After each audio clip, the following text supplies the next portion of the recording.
Abzafo yamamo adwa mama kwa bebra so mamuni amawdo bi so nsamo yabobo no wo Sompa television so nwumre ye ba ne ye de ba be so mo so wotienka obono ne afomantem ne mu a aha Sompa 98.9 FM so wobono east ya Sompa 90.7 FM ekutemo ana santamantam no mpota mu nyina so no Sompa 93.1 FM wadama nwumre ye kase no ne sent no agi baabi ensam ne so ye no na poso ni National Union of Ghana Students esraba se ye mabinum a omusia de e wa manfo nkro so abesine wo mo sempo na mo nka pre ne nkoye no abanye ne ntem no mfo musika nkoma wonum NPP amanyokora baba ya no atro se wo tepo a abamonte so afa 20 January ani yera Richard Japan sansam no a ase de yansa kaka tepo no na panyipa bia wonim bombo mu baba be chichi na Ashanti Regional Minister so de atugya se obo contractors o mo ye adwuma wa santemantama kokko na enche bia contractor for no bejeje dodo no a contract e de afiri wonu mo nsam mampanya be de achiro de aba wasenya me ya dom na ye yine sama mpanyina wo man sidi na tekofom no wo wanamotu ofofra o de be faso na twotwofo pani de mo my Ghana adwumayfo nyina kubatan so de atugya se mampania be de achire ase ne nsam no a wo keka no ene ne campaign messages no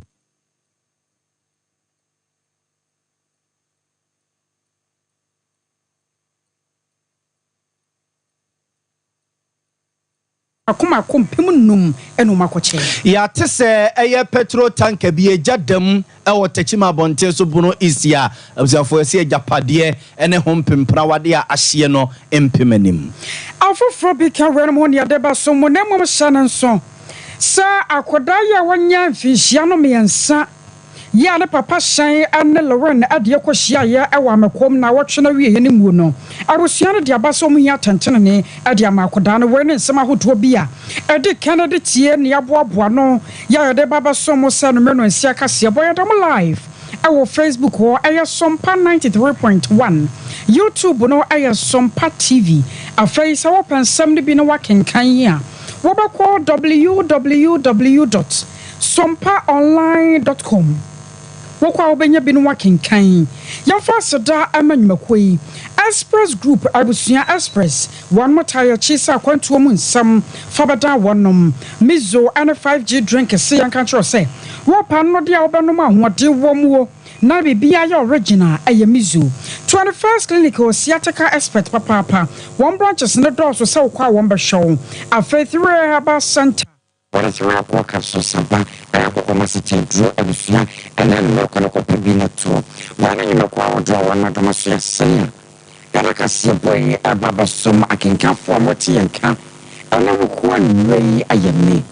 I was see a jewak dear what's he and a Nana Yabo Malivia Boga and Semini. Abzafo yan shan sam na sem femfring umasiam on yen famon called National Union of Ghana Students or matana ye na sanya mon musam no be na watching mienu nie and the betu menim sa Ghana madi sebin mo musia de e wa manfo close titru and Morocco abonte so any amama bi sika bia eya na mpempi abanta de koma wonum meba wo madi suane o mabra bom wa manfo close no abzia sika ne nkoi ma chesese ne nkola ne si weso o Morocco ni amanfo nkroso no enya asem keto akra nam so kra ma sembe ka hye ne nso a nkola ne tisi montere so o Morocco abonten so ye kire kakra kasa o mutiri ho ebze wiase se wan kasa otiri ho a wan hu ya kwakoyi mu wonim akwakoso obi atikwa wo ye kire a ekoso no mode nsempi no a etudwa enam so mo nua no mo mpanimfo a wo mo ewo Ghana mema se ye Ghana ye adesuafo nyina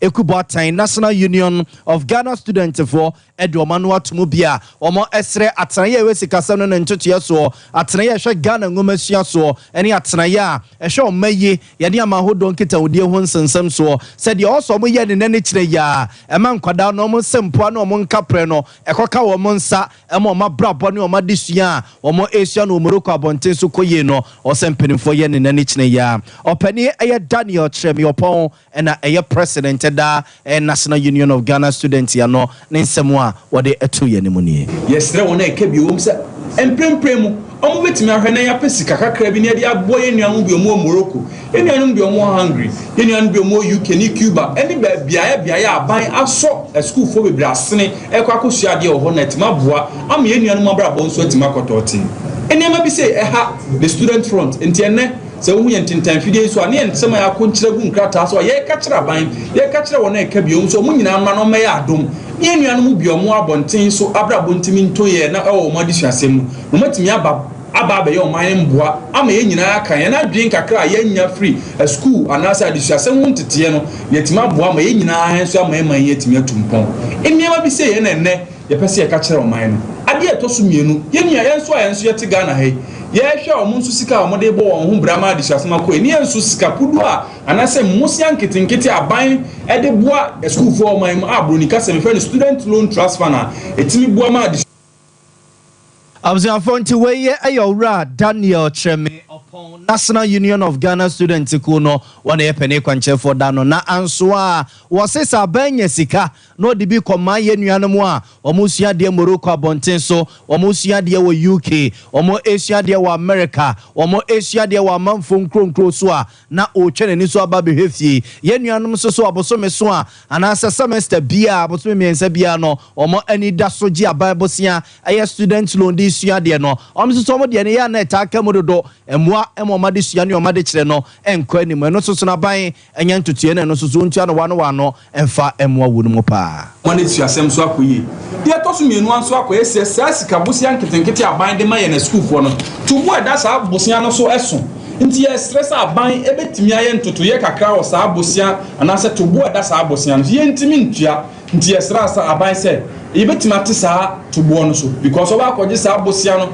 na to boy that so no so a. Ibe wie na ne tua aye den ama ye na school for ampo ebe wie school nti ye stress aban so betimi aye ntoto ye kakra anase ebetimi aye nsiesie kakra ewo sa to boy that sa sika podo no so. We ni extra aban so betimi atie the National Union of Ghana Students jumaku a ehwe mabunu ne adisuafo so ho nsemsem ewo ye man yes raban na megidi sa aban ya aban etie mabunu asem na enkoya press conference ni nkoa no bia bekase na woni mpanimfo adi nkomo ansa na wo bekasa enra ye the Minister for Education Honorable Dr. Yosef Duchum ye ni Chief of Staff Honorable Promotional Opare ye ni na di nkomo afasa niam a yesisi suwe wa mama ye assurance enche omo behwe no mo di niam agu akwam ama ye nuanu ma mo kiro mo ho atom ye begu sunsu adi akire nti ye hye Ghanaian student nyina abo ye nuanu mo Morocco ne mmia ya aka ne nyina abo se ye begu so adi akire ahwese aban no be de ye ana Ministry of Foreign Affairs the Chief of Staff any Ministry of Education nyina behwe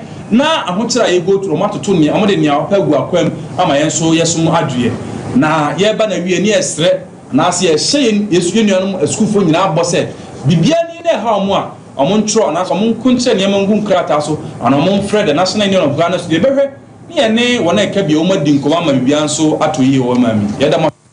Abzafonti weye aye National Union of Ghana Students Ghana nyina woni a say free class 1 KG primary junior high school num ede kwa obi aka obi ye ko kese na abusuafo yete ye president ura Daniel Tremi opon enkano I was here anoda ayamanyoko akese mienu ye wo ma Ghana mu NPP ni NDC wo mienu nyina da afrance mtrofo enhyemu ne nyina na kwakwa ambulance nsensam ye ayero atofosen ne ho bo mu ne susa attorney general ora go fed ye bo adame wone ora Richard Japa kwakwa de kasese ewo tatafon so ama emunsam bi apie montenso na NPP amanyoko no krampon nsam bi a won mo kana kyerese tapu no a NDC amanyoko no boy ye bra na nsentwofo nhyemudie no na ekoso no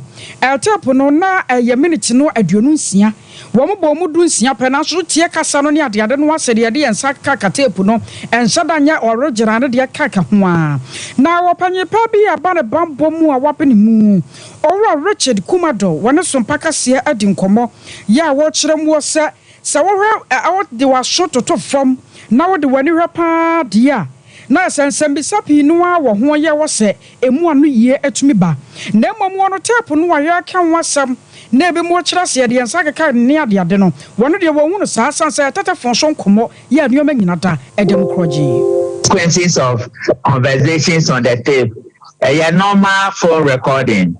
it is only obi kasa na wa record it from professional point of view from security intelligence and prosecution point of view. Yakrapo there na your baby says 2 persons now yaki omo voice war tape nesu no. Anyabia, do they know themselves? Have they ever met? Did they discuss anything concerning the case at hand? If the answers to these 3 questions are yes, the conversations on the tape in Ukraino and fire home to mind to say omba confirming say oma shada oma kasa about the case in court. The reason is the Richard Jackpa guy a key stakeholder in the case. Other guy now what tape yes, very serious key stakeholder on the tape. Now within the legal profession, besides anyabia ya debi omuya na. Say true say ya debi omuya. Nature say we ya crossing red line. Now ya crossing red line and what are the ramifications? As Bob na waho. But say will be so straightforward about the tape there from where I am sitting. If what I heard is what everybody is hearing, it may count authority say a straightforward recording. It is a damn parade and I see almost committee up to today for authentication number. And the message is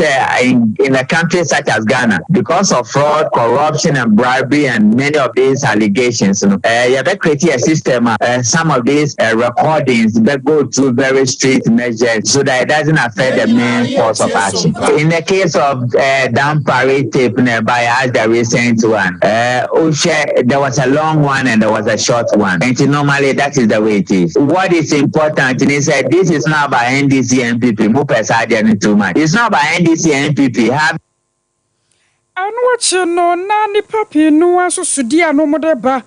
Sir, you're a girlfriend, you're what damn crown for dear Druna was and corn one can so resign and yet, and so can I cry at the farm. Nyami can say, is it true that they know themselves? Is it true that they have? Is it true that there was a Supreme Court justice who is a witness to this? Is it true that they have a conversation on this line? So the questions I'm asking, if the answer is true, then you have crossed the red line. And every reasonable person, nobody should tell you to resign. But because black people, that's the way you are. You are not responsible for anything. So you will not resign. You will stay there and come and give all manner of reasons. If you cross the red line, all of us make mistakes in life. It might not be intent, but you cross the red line. So take responsibility and let's go forward. But it shouldn't be about somebody calling for you to resign or not to resign. These are 2 people in a particular case that are very serious in the area of fraud, corruption, causing financial loss to the state. And why are they meeting? And why are they talking about the case when it's in court? Those are the questions we need to be asking as serious-minded people in Ghana here.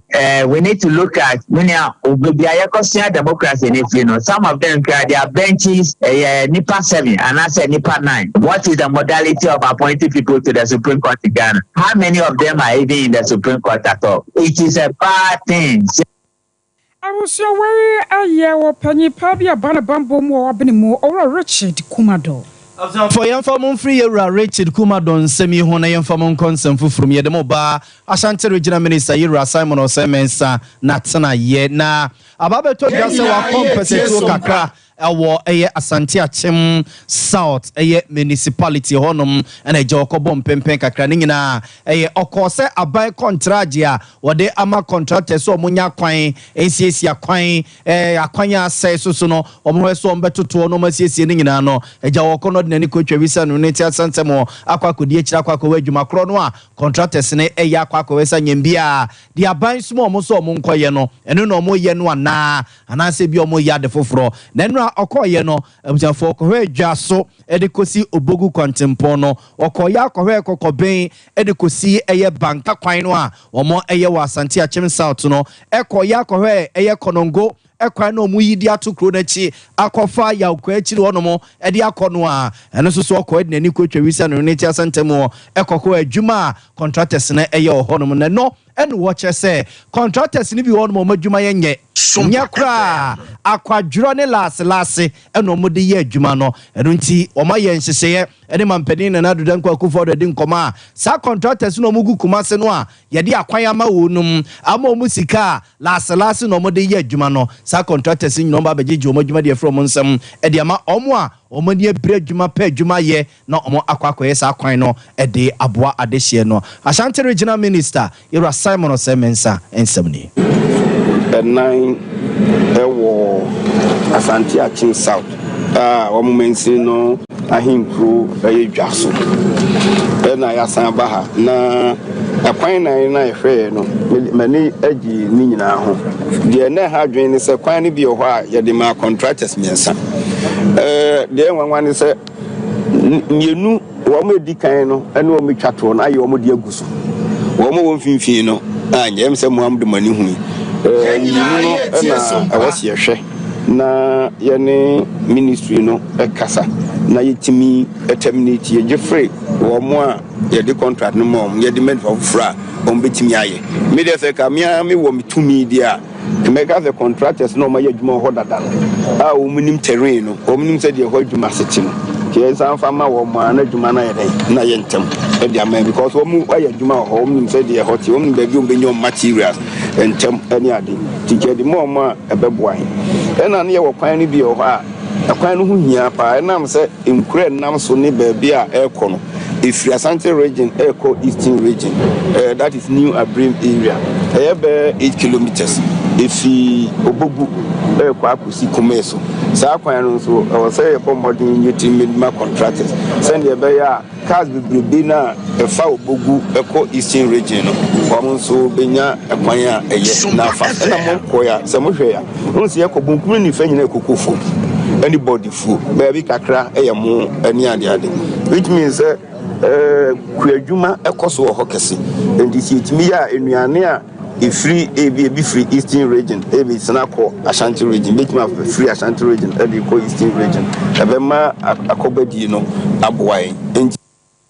point we ye Ashanti Regional Minister Ira Simon Osemensa ne yete ne kano na DC ya na se MC ya okobo eye apro ewo ne mpesua so eye honorable Alexander Frimpong ono honorable Alexander Frimpong ye kan ho asem ono akro no a esa so eye pani a oba Asante mantemu a DCs ne MCs foni nyina won na ye di na kese chairman a oda wo ma no ntini mpesua so na Asante Regional Minister koba apro e wo honom no so no sani apropo contractors na dwuma sitie ene contractors bi mo madwuma nko ya Asante Regional Minister Claudine Susie ba se be ya yenye o madwuma mfamfiri o monsam no Yera Alexander Frimpong a oye MC e wo dwaso Asante Achim South e kasa kakra se kire ehase efri dwaso krotia edibi twem nkwanta kosi obogu eno no ye 7 kilometers ene efri ho ne ye 2 fan edekọ banka ye kohwe banka to kokobe 10 kilometers ene bae ene be hwe komia boy to Sambo Junction ene 12.5 kilometers ene ya be hwe Sambo Junction ene komisho edi besi eye nchisa eno so ye 11 kilometers ye ko ye na yemse munyina mo hu se de tie contractor na ye adwuma eswani na nando dan kwakufu ado ene Dr. Mahmoud Baomia omomo Asante Achim abro we are just one part of Ekwanya Omaye oko other places to say Brento Chrome Krofa Bompa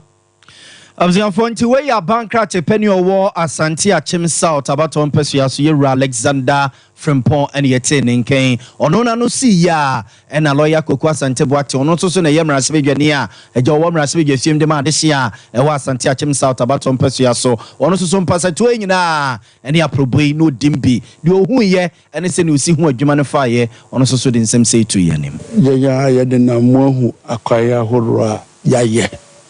Rose de ya ye bebre na do dankwa akufu adada roba one His Excellency Vice President Mahmoud Baomia say ya ye kwa no bebre ɛsɛ yɛde asedade abɔsom bɔdeɛ kɛseɛ ɛde ma president na mo nam so mo ahu gaps bi a ɛwowɔ mu contracts na bi wɔ hɔ nom a ɛyɛ 2 different contractors ɔmo ahoɔden no nyɛ pɛ na bi ayɛ bi na bi nso nyɛ bi nti yɛhwɛ sɛ ɔho adidigya deɛ sometimes no menka se yɛnyɛ adwuma but ode obi bɔ full pump the same community no nam kota so na wonam bia na wo de no mfuturo na da bia ɛbɔ wa na ɛya Abzafo nti lawyer Kwaku Asante Boate eye emrase bejani owo emrase bejefi ma dehye wa Asante Achem South abato mpesu aso dwaso ene ne mpotemu ono so mpasatu ani aproboi na odimu bia de ohun ye na oboboso ede kire ye no mana nim sam dada se nei sidi na hoden ate ko foma ma dollar ne pagya ne mu enam so ama mampanya be de kire Dr. Alhaji Mahmoud Baumia wone adwumefo ane adwadifo ka womko akwakohia adi enkomo na ayode front say bold solutions for a future na wakasa edefa ho a watcho se se wo ba no ba betena kunyan se mampanye 2025 for de kro no a wo se ibrofo ka se mu ye obibi a front strategy eno no ye kwawofo kra ya wono no befa so na wama oman ne sidi no asanso agina na naso biemu na ne nyina no yesa ene oman ne gold no aye wo yeska akọ no wo baro se wo de sidi ne babata ho na wo ye ne nhyehyɛ yi atotore nioma yie edigana fo nto abama no na sa nioma no de wo de gu akwan mu a wo baro se sidi ne begina so papa na dollar no kwa akọ soro no aso atumi ate ade abafom bio alone that changes our balance of payments completely. This is every year you can get this, and it's there. It's being mined every year, taken out to India, to Dubai, and other places. So I want us, essentially, I made mention of this on February 7th, that ultimately, my goal is that we are going to back our currency with gold. That is where I want us to go. Increasingly back our currency with gold. Because it is very easy for us to do so if you keep having the gold reserves. And that will keep a lot of stability in the exchange market. Because right now, we don't have an anchor to hold the currency. But if we back it with gold, it will be very stable because its value ultimately will be reflected by the value of gold, which is very stable. And so this is a major change that I want us to bring in to look at the management of our natural resources and look at how we can accumulate gold to back our currency and increase our reserves. And once we are accumulating gold to the level of $3 billion equivalent every year, you can just imagine what will happen in 10 years. Na yatene nkaye aya Ghana mampanya bediachi Dr. Alhaji Mahmoud Baumia. Abzafo de mo ekọ ye mame Joyce Ba Muntari ono so atena ye mampani da John Dramani Mahama personal no ena ne yesoafo a ohye o my Ghana ya kwantempo ne ya kwantu nyina so ye osofo bediachi no hwe ya kwantu ne ya kwantempo ho nsem so na ene wo ye boafo soronko e de mama mpani da John Dramani Mahama o de ato gesre Ghana mranche de maba wa no se so don fo ya dom ye nya suku ni bi kwa ye Sumfie ni enkosi suku nko aso sensa no djuba bi na uwie usuku no a obesua de aka wa ya neboa pa ya neboa uduru ba bi na se usuku no a wokoye na moa wa ensa no nwuma no se ye tire bo se ye tire ye se ye carpenter brecha adwuma na wokoye se ye plumber eno no beboa mo didi sense da bia na o mia tai se kwabra ni bia wokose no wa comfortable ne kuta certificate betini a obetwira application atwira ma kese envelopes woni area ho nyina shoto still no guso twira de ya wo pa badwuma aye wa bra usua adwuma bi ka ho a ke bia nka ko anim anya je tedi atu botum ye ma me Joyce Ba Muntari afutu ni no ya so say we threaten our citizen receipt to be very responsible adult of citizen the idea is that we court ya was so didn't want to become. We show level of discipline, we show integrity, we show skill set our you perform more on outside of school. It is not. We show the talent here with me up what is our one. We say we start technologically advanced countries now. Typically, I won't find it much. If you want to typically, I won't find it much. But you say you might obey wow. And fashion brand for other people. You see, the idea is that very, very skilled. We show you more, and find home for you on the people. But still, no one, if your market between things, the idea. Young people, they will show more. You also advise them to take self-training very seriously,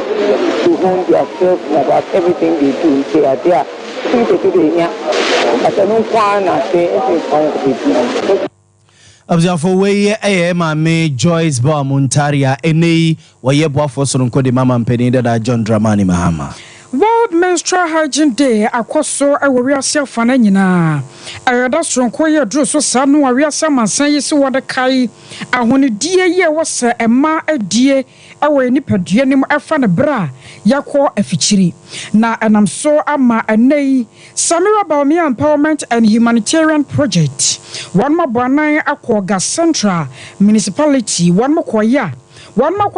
ya sanitary pass nko park no makomako empem enum ya womde akwakocha adesuafo atrose sene be ya abema adesuafo tumi abo womum ne so sanse nei ankodaro do no a hono mu apade ya boso so womde be siesie wom hunti womko ne mema kodeda ansa na won manya sika e de atoto sade ene so pade ne bo kwa na kosoro ama mado do no a hono mu a wom suro esuro ni hu abo wonom boso so wontumi mpie enye na sade so oba ema ye hunu enam se ya so nti na menne won so afasi wombo erese won betumi akasa ama memma ne manyina tebie won mo nsem obie enso tumi aboama ebrama me Samira Baumia koya na woni adesuafo no edi enkomo no ansam sei enode to manim. What I wanted to say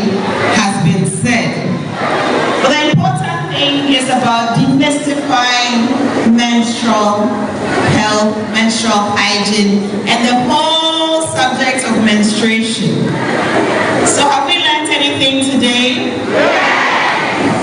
Are we embarrassed when we get our period? Are we going to be embarrassed in the future?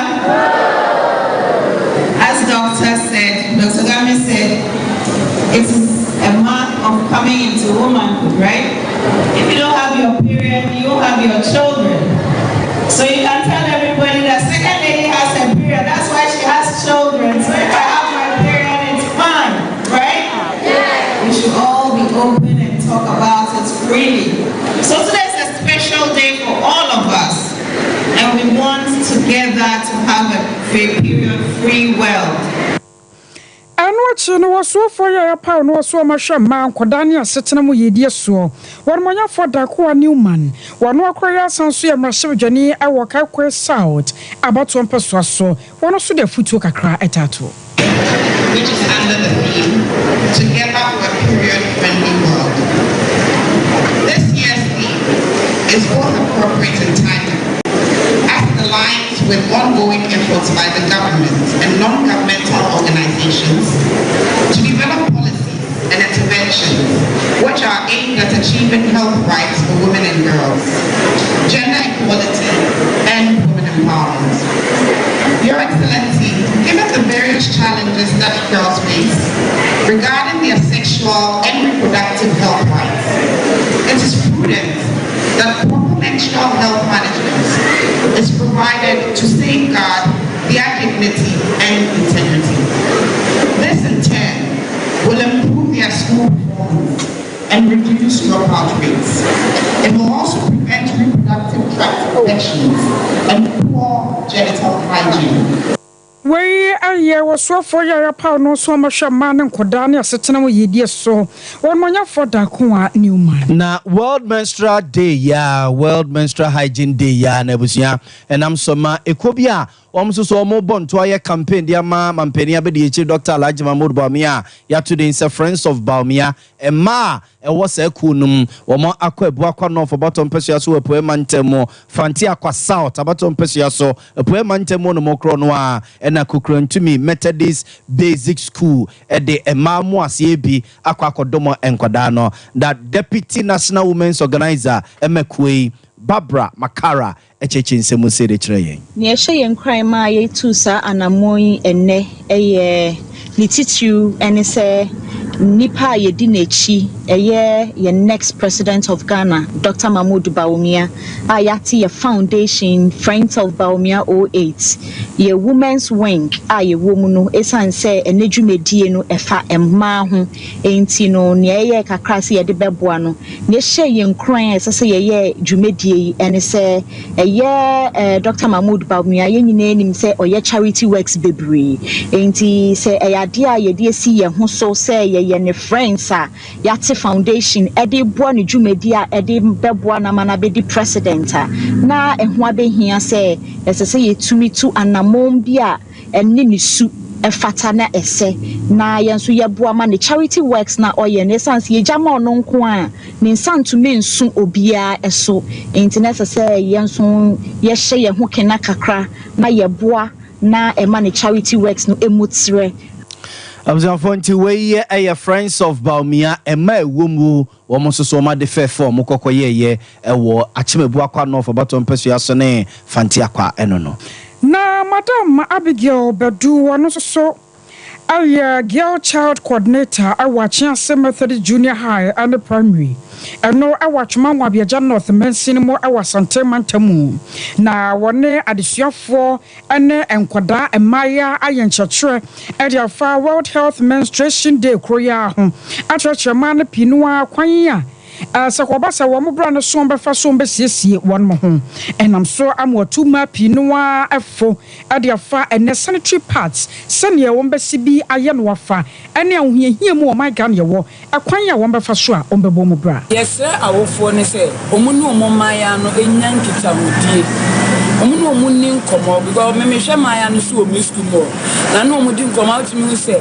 o ma me kobi o a so obeso wi ahomati no ohunu sakwa no ogu ne nsa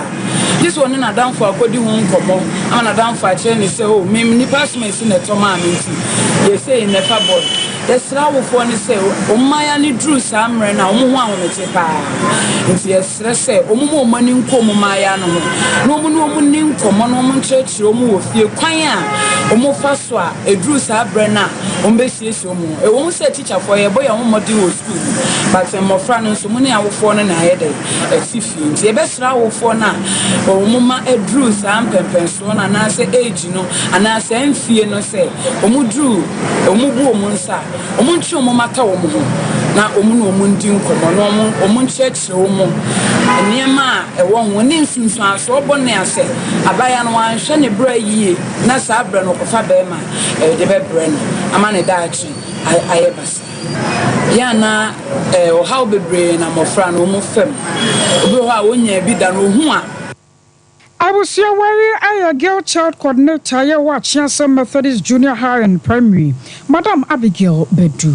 Abzanfo yenko mano so na yenkodi enkomo kakra yekwa mano so na yakwa kodi nkomo kakra ne onabo sedu ena ekwa kodi nkomo yate areho sembi e de free techima na bonten so obuno east mantem ne mo se yese se petrol tanker se gas tanker bi akwa komunato emejapadia yese ejato mu ahyekono enya asem ketu ene onabo ni nkomo kakra ewo ahoma no so yenya ye tie sompa onabo ma joy Honorable Sedu Majo. Honorable Sedu Otemenka. Yeah, the now where dear? I don't boni beer ni ha. Boni awa ni ha to Johnson kakra che. Aha, nambe busa se ne ba ne sei, e ba ne sei. Yeah, dama celebrate Sompa for momo juman som Ghana sa itie mo ha pa titire tano so ha. Yedamase munkuri kra yesa. Ye tia nyina se na ahomachi no mienu ne fa. Ye ga no mienu ne fa de oni se ya ahomachi ya da obia da. Ye tia ni boom. No ei. No be Iraq for na to bombo na Russia for. Na de bia pi free ni dem e mai bubu mu ani jane na mai bubu mu ani jane pija ti hwesra e jai wosoro niya esewani ye ya na me free mi ni aba ko ase o na o se han petrol tanker bi na ja tumu water west ho ba bia o mo mai nsuo Ghana water for mai nsuo bono isi ha nyina na ni ya free fire service ni free police commander no so free ne manfo no mu nyina ba ye fire service for ba ma ye bedum jana mini ana ma say Ghana water for ne ma she papa electricity for so ne ma say ne adom light for ne de atnya be light no ama ana so ma ye nyina ye nya light koko sinking ka so nyina ye nya light isi bi aka ye water for no o mu fi bi ni sunti o mo light ne nam fom ye no na mpanyinfo etu ana mo kakra ko fa ebu so akese ni bi aba menyo kase nyumre ye o mu gina so a o mo ye ho adwuma den abi e ni je pa ni se etu fo yankopon ama obi a hu so time ni si ye no esi ahoma tinti adwuma ye fo adraba fo o mo ko fo obi a ni kwan ni so nti inshallah na ni yi obi a firi mu boni bi a ntu obi a no ane ne ma asay na honorable sa petrol tanker no na okwa na se oba na papa the crew tanker no free wa feel a obesen bi akọ na ni hwe sirem sai obesen bi akọ na ye ha no asane ya ha usane a oba furu pepo nti ha o furu pepo no na ga amasinu bi ni na tsan ya odi na chi ba be share ba water ko ba water on the pem le electricity pool no electricity pool no wire na chesa no so wire so na tie be tija set ye be tija no cre na petrol ni gadi ni ni a nke ba no die tie ni so mo no graba for no so hu se ta na tie no mo ni si fast bi mo ni escort to my point to be America because wo mo ni bi bit ni asi nti na me adomobia na jato mu a isi na me adoma fire for the wire ma ye gum ni na ya na mabo te chima fire service so aba so ma yo yate da se enti honorable sabre ya obi a ho anka na fire for abedum no na poti for abamu ya enhwehwemu ni ade beto aso no de ene emie mfansi ya wo se mo nka ne na omo ye ho adwuma akra de amamu ho se wo kra se bia so enkania kuru mun kania de aso se aka su ni de be ma yin su no ne no kra me no ka se wo bugusu a omo ye yo engineer for ani di akire ma yen bibia ni ebesa so aba ho why da ma se Sompa for yo yeda se pa buzian for honorable say dunia ne na kwako de nkomo no ya assemblyman e wota no so e de ko eye bengro so ya ni nyina e wo techiman e wo e friend say bongro so you ye cheche amanyumre pa assemblyman omukro mate omonzo omukro no mamoni ye no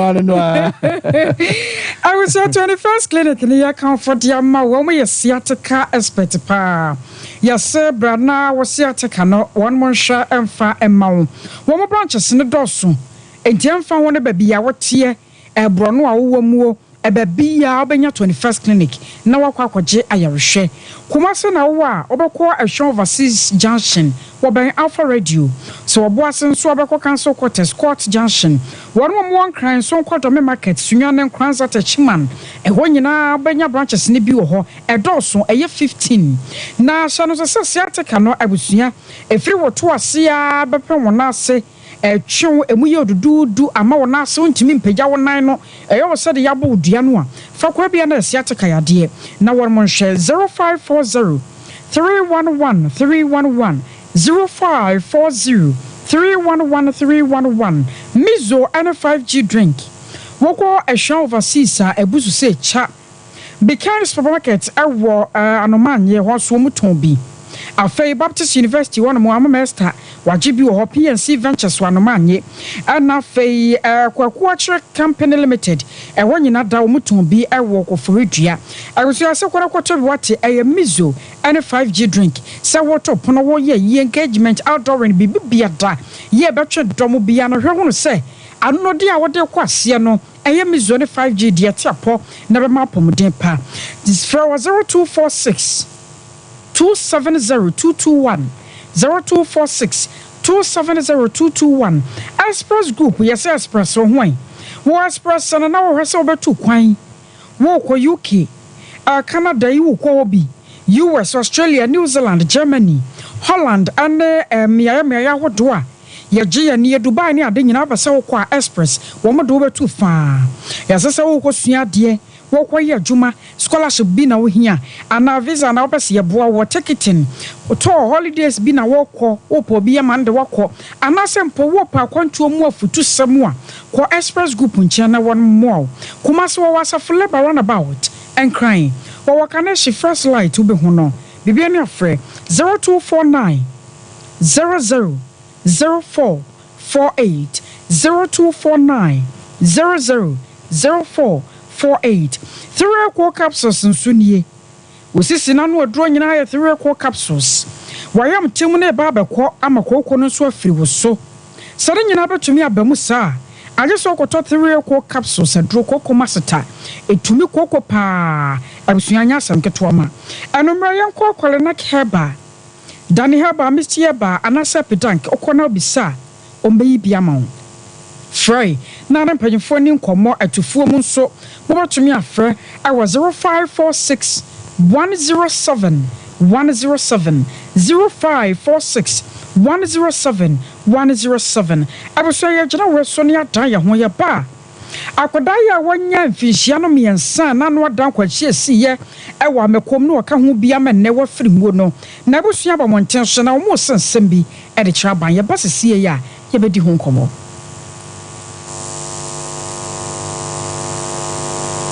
21st clinic aye sciatica expert sciatica no o nerves na wo to ase na fa wo siremu na fa wo nasia besi ase ho no se ho techima eno ene ye fa ne sciatica na etimi bubu o to ase ka wo se dwe wo sirem wo je wo ba bia enye na no na 21st clinic ba ye adwuma pa wo mu yenti abaso bo ma gine wo Ghana ha ene amono ne enya asem ketua Womuji international awards ahodo womuji local awards ahodo na anu nso na womu be the only sciatica research and treatment center in Africa bibrim hano ebi ni baby a gise 21st clinic nkoa womu dia bibiduro ene besa o yare no masa de machine aka ho eya yare sabia yare bia wutimi de ko ne mama de ba ko a woma gidi womu pa no eye sciatica ena stroke nso de kwa diabetes ne hypertension ne ade ne ade Ghana ha ba bia womu ho 0540 311 311 0540 311 311 That's a 21st clinic. Womu ye sciatica expert.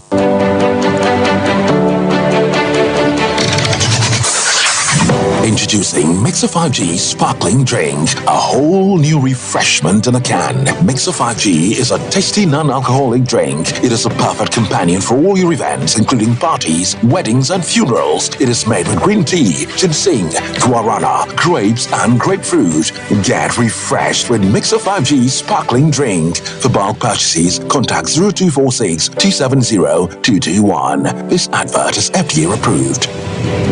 Brakasa ye duabon waso a ne dwumedi wo nipadua biara pomden ene na brabo mu ne hienye pa enye brakasa nko nuaba ne haban bi te se kwunsusu a abonwono ne dia akeka ho no kura enwanunu ahodo a ekwa animu yi ankasa brakasa ne sa nuaba yi binom ne akeka bobudi afa abefo kwan so a ye de aye brakasa powder brakasa powder siesi nipadua na ba kwa ahodo no ho ban afri mpani yade ne yade ahodo pi ho fa enkodate de ma ba ko freduane anopa ne anwumre anafa enkodate de ma ba ko woni sushie yeti anopani anwumre wobra wodidi awie ubenya precare powder to Kingswalk Herbal ni Heroes Herbal Accra Okesi Drug Lane Dani Herbal Kumasi Mensa Takrade Mose Pharmacy ni Greenlight Pharmacy Sunwane Cash and Carry Supermarket Asantwa Herbal ni Bibidro Depot Techiman Sewa Herbal Mampong Etufo mfre 0550 19 1514 Brickel Prekese powder eye aduane san ye aduro FD ahwehwe san kratoe mu agye atom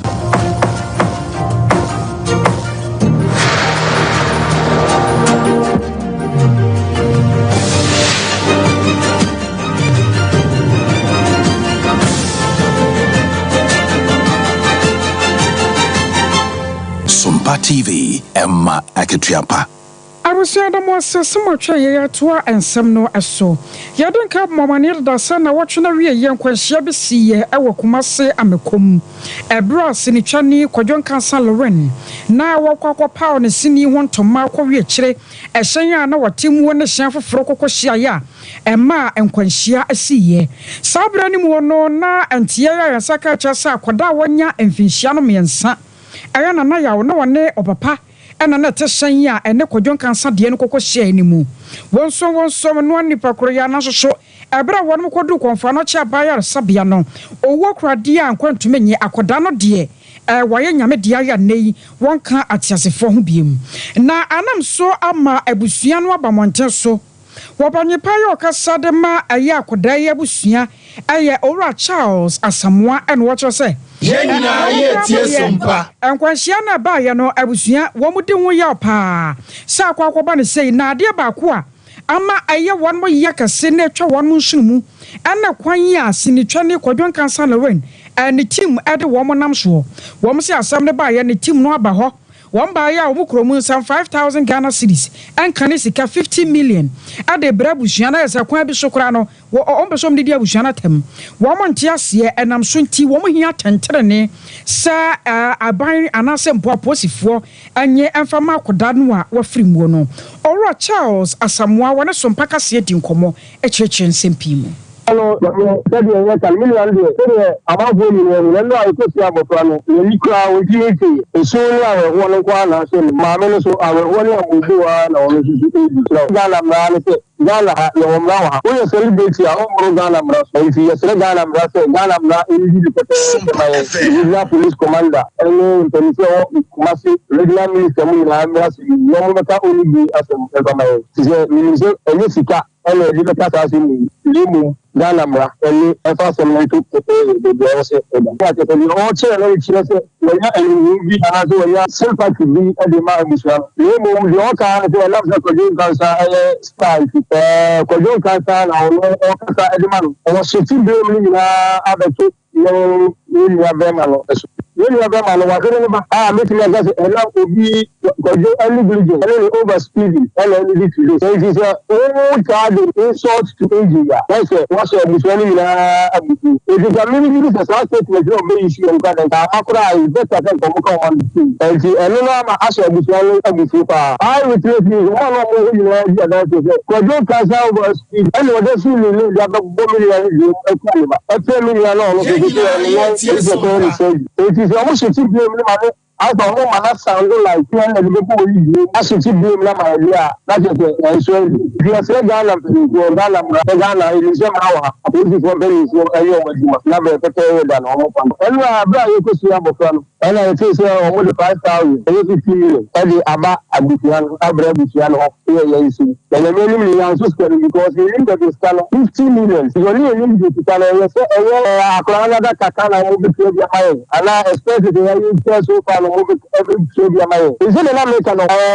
channel academia let's say no local so now we just had and now who this can bro be sure to I was your way your Charles as some one casa de ma akwadaya wa free muwe I know about Pabusua nyina dane and you could see. I was for yen some famo enko yechi and the Vice President Dr. Alhaji Mahmoud Bawumia ne Ghana Ekuba time to use in penim focus yai na ensiemu ne mu no na Dr. Anthony Yauba wono na yechocho for penny that TUC kuna no ni se nyamienim ene bonsam ti kwasam ne de se ye no kra no waka wo so mo chini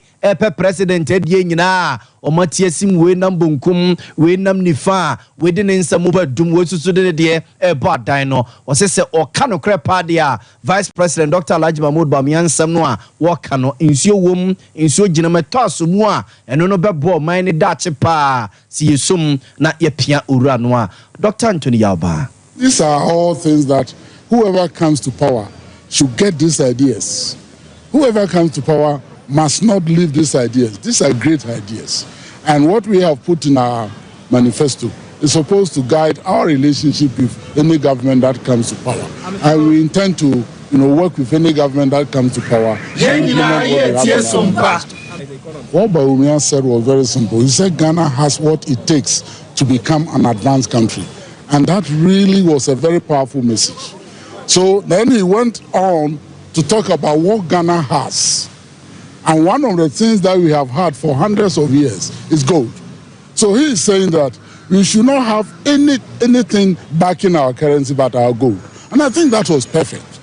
What we say and how we implement it sometimes is a problem. If indeed we are able to implement all the ideas that Bawumia shared with us today, this country will not be the same. It doesn't matter who is in charge. I think the ideas stand and the ideas are great. I think so. I share that idea very much so, because you cannot support your currency with anything but the natural resource we have. For Dr. Anthony Yabati, you see Penimpano. Na NPP amanyo Sompa FM fimantemu adwuma ko nya ne siam abato mpeso so enso na ka sei won mo chemo say minority leader won mo nya for Dr. Kesa Toba Forsen papa no wamra me pa cha wo sanse nyansem bia ene ye kana monten so fe hudi ne nyina no ye sa wa sha se atenatena ne nsa sa NPP amanyo ko no efa mabunu binu mo adwuma okuntuna se se wo mo nkonko ya adwuma wo bambo adwuma ko nim wo abra ente sa akora na edin kurampo a wa sha se a wo bobo no aye Dr. Kwasi Etuafo ya wo no wo wa se wo bepre mrahye dwa adwa ewo adwuma ko nya mesia ba to mpeso so eno na aka wo biye amakuo no e kire se akoba ne sa no wana se o mpeso mu gu NPP ani mu ase na afia bato no amanyokori du ntwontia communications director adema NPP ewo mfimfi mantamu adwuma ko nya mesia ba to mpeso so aye owura pa akwojo Jackson wono enene nsamtrofo akasa ye ya wo de nyina ye tie Sompa yamba info another MB before ana yade nkrofa one sem fata what do you want to share security service no ma me gina me bondo oyota no niti ato no ma na ator force because nila kase ninia daran kase ninia Emmanuel force odina she security agencies no mokoro Emmanuel force oyata advocacy no nyama nketo a woye ntafo ni nyinara odo won ba ni nyinara odo akɔhye security service no krum I to the police no cross war customs the message from national security way the message na obo ma bodin ayi na ye wa tuma ko nyina siam yes national security one bra from ha na wo mu de na wo me wo investigation wo mu de so wo ko na kasa atter force no krum be siase na wo mu de aho na wa mama brand ni nyase se nya brand biara no kokade onko sua adwuma Sompa FM anade even onko TV at school po abanso kakade on nko so brand ni kakade them greenhouse farming nimpo se pede that brand bi dikoshim oko them training nimpo na onye because also they auto abama to force na at force in the number of police another the number of customs another the number of fire service at force not away to Secretary Dema NPP Ora John Kwame Yani one so kasa kakra me as conscience secretary Menstrual Kata Bianco platform we were party WhatsApp platforms by 15 of me MTN Menfa e Bianco to Biarado na party baby business so the Menfa dam publication Menfa onko to WhatsApp platform Biado and if you create was na was share no platform nti me issue publication biara me hwe baby as na firi ba first person am hu the method the opposite the main NDC Central Regional Youth Organizer na sent a warrior the main there na say MP wa press conference nti wo pe BB was a year evidence and said BB the evidence and yemi na mo be create BB them the mozi bogu emi mo ho fi the bogu parliamentary candidate na Dr. Rashid Kwesi Etuafo no so no fi oyaza Ora John Kwame Yani aye constituency secretary ewe adwumako enyam esiam. For young call for no southwest about Pesua so na womo ewa afia no dwumadie bia eya na tena ye hwe my god yenkrasi ne apapa memuso womo etaye ene omo fa mensi na wudo ni nyina na omo ade magunsane ni ye ne modern bokonkan ye ne de so ani chese ne onde ye adutwamu kra na chese omo bobo mu nyina ba so ma today say national rankings of metro municipal and district assemblies and on atna ye hwe nkrase ne apapa memuso ene kudo bi na omo hyehyɛ sɛ adwumade wi eye na okɔ afo no southwest ya yese Ghana nyina no omo etosonso ena oba santema se ya omo ene mansi na omo toso miensa omo edi omo hunie omo dwuma yom bibia ekofa na kwanso na honorable Joseph Frimpomponsu eya bankrat penia owa afo no southwest abaton pesua so ochechim omo sumasem ede kyerɛ yɛn me da sipi se de wusi kanu ya se local government mensi dwuma die bia no yo no majom de bu a o se de fa so die dwuma na na mfi se pedefo be hwɛ mu se no ma de bu akon se me da fa so die dwuma etimi afa so a no ti hwɛ o ma mu ni na o mi hye ye no ene to so mo twe na ba chantre se to so miensa ti ade a wo se di we say ye do akwana ye fa so ya fa efa no aso di dwuma de akakakra ye 20% ye akakakra ti de aka na ye behwe ne di dwuma se de be ya na se ide be ba no so ye bitimi abaye dimpa ya se bi di kana be tsa ba no ko nyame ni o se research on be ye no be no mo factor in be ko am fa di sika kwan ya be agbe fo fa so yo badwuma kwan ya se members so first so do maboa mensi no ne UDC no kra so do awudi e de nyina mo kabomu a obi hu se mensi no ma ya de na sama anya de ti fi se saro bana na itini eboaye a ye ni a nti ma sa position itini e beto Abza fonti we eya bankrat penny owo for no southwest abaton pesua so ye Joseph Frimpomponsu ena yete nenken wono ena chese mensini no da no sa bankrat penny o masumasem ene o mo de egu akwamu a eno nti o mo je fans ji abasobo ena na oboboso de akere ye no abosia de sam nyina da esi ha ye fa seda ama kukuwa Veronica Jando akosua somoa ya Grace Buzi wan mu nyina aka ho bi ena eso news team no nyina ya da mo aseda mo ase enumere so ebetena se de entahwemagu nsem no nyina ho asaw adama mo ayeme akosua ajewa akwade aboaten mene nana ya obo amale bi aboga so ama sempani pa bana sana no ye ba ho meso tew na nka ebo kakra ho no ye de atoso